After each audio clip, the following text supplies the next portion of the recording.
path to winning isn't easy.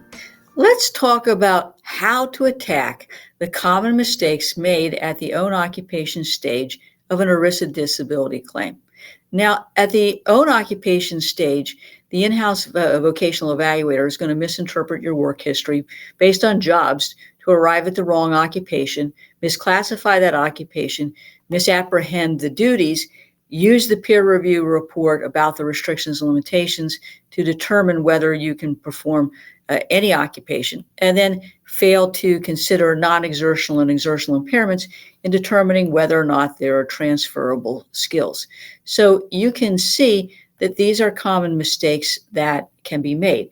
And in doing so, I want to specifically talk about misinterpreting the client's work history based on jobs to arrive at the wrong occupation. Now, I will tell you, you guys don't do a very good job of completing the work history forms that explain the physical, cognitive, and social and interpersonal duties of your occupation. And that can lead to a misinterpretation because the vocational evaluator has to look at that work history and classify your jobs into occupations. Now, it can be even more insidious than that. Sometimes VEs will purposely misinterpret the work history. And if that happens as part of attacking the wrongful denial or termination, is getting an accurate history from you about their duties and then have our vocational evaluator translate that work history into the correct occupation. Now, how we go about that is going to depend on the policy or plan definition of your own occupation, because that's what we have to prove at the own occupation stage, and that is you can't do your own occupation. But these games go even further. VEs will misclassify the occupation, the strength level, or the skills actually required of the alleged own occupation. There should be a match between the material and substantial duties, the strength levels, and the educational requirements of these of the occupation. And sometimes there just isn't a match. The other mistake is that they'll misapprehend the occupational duties. Now, again, this goes back to the definition of own occupation, because it could be your own occupation as performed for your employer in the local economy or in the national economy or pursuant to the DOT. So you need to understand how that's defined. You need to understand what's the definition of disability. Is it the material and substantial duties? Is it an inability to do one of the or more of the important duties or essential duties? These words matter. So you've got to get out that policy or plan and look at the definition of disability and the definition of own occupation, because that's the framework. Ultimately, we want our VE to address these issues from an exertional and non-exertional standpoint. And then based on a combination of the occupational duties, correctly identify what it is the duties are, why you couldn't do them from an exertional or a non-exertional or combined standpoint, whether or not you have the educational background to do the occupation they identified, because again, it's not always the same occupation. I also want to address the carriers, peer reviewer, and in-house providers about your restrictions and limitations. I rarely see the in-house vocational evaluator use the treating physician's assigned restrictions and limitations or the limitations assigned by an FCE. Are you surprised? Well, you shouldn't be. I want my VE to address the carrier or plan physician's restrictions and limitations and point out why those restrictions and limitations don't address all of the material and substantial duties or the skills required. We then want our VE to use all of the exertional and non-exertional limitations identified by our providers in the RFC forms, the IMEs, FCEs, CPET exams, because I want them to specifically address all of the occupational duties of your own occupation.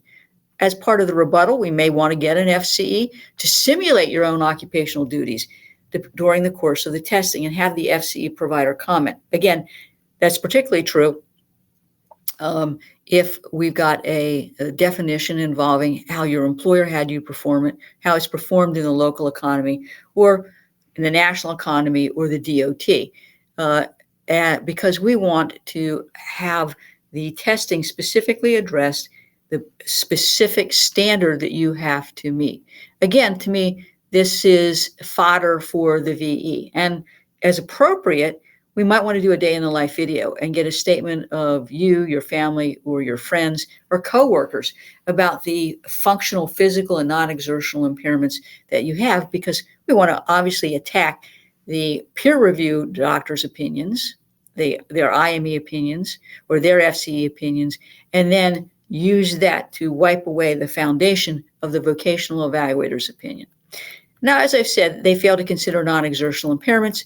I think that's easy to overcome because, as I explained in an earlier segment in this video podcast, that I want to attack the ability to do the full range of the material and substantial duties. So if you've got to change positions frequently, elevate your legs, you have problems with bilateral manual dexterity, you take frequent breaks, you have problems meeting pace and production requirements, or you have attendance issues, I want to address all of those within the context of not only the restrictions and limitations, but in our vocational provider's opinion. If the carrier did not address that, if the carrier's VE didn't address it, that's grounds for attack. Now, also, we don't want to forget the issues of side effects of medication, the need to take naps or the need to use the restroom frequently. We want to develop these in your medical records, the RFC forms, FCEs, and statements. The most common mistake is the failure to consider the combination of exertional and non-exertional impairments. And I aggressively challenge this by developing both the exertional and non-exertional impairments and having my VE address it and tie it all together. Now, I want the VE to explain in detail why each of these exertional or non-exertional impairments matter based on the material and substantial duties of your occupation as defined by that policy or plan. Again, we want to be working with you to make sure that the occupation that's been identified by the carrier is in fact correct, or that our VE is even correctly identifying it, because sometimes there might be a combination of duties that broaden what this occupation is, and we might have a dual occupation. Obviously, we want to be speaking with you about the occupational duties, getting the description from your employer, talking with you about your symptoms, how those symptoms interfere with your ability to do the material and substantial duties of your occupation. And if you've been written up or have disciplinary issues, have been put on probation, accommodations have been made, we want that to be addressed by you and potentially, if willing, an employer or a co-worker. So you can see that it's really important. I want to give my VE a package with a list of questions that I want the VE to address. And as appropriate, I might have the VE perform vocational testing, which of course the carrier's peer review doctor and the VE has not performed. So I want to turn the carrier or plan's medical and vocational failures into gold. I know we've covered a ton of information here. If you have any questions, please call our office. I hope you've enjoyed this episode of Winning Isn't Easy. Please like our page, leave a review, and share it with your family or friends. If you subscribe to this podcast, you're going to get notified every time a new episode comes out. I hope that you tune in next week for another insightful episode of Winning Isn't Easy. Thanks.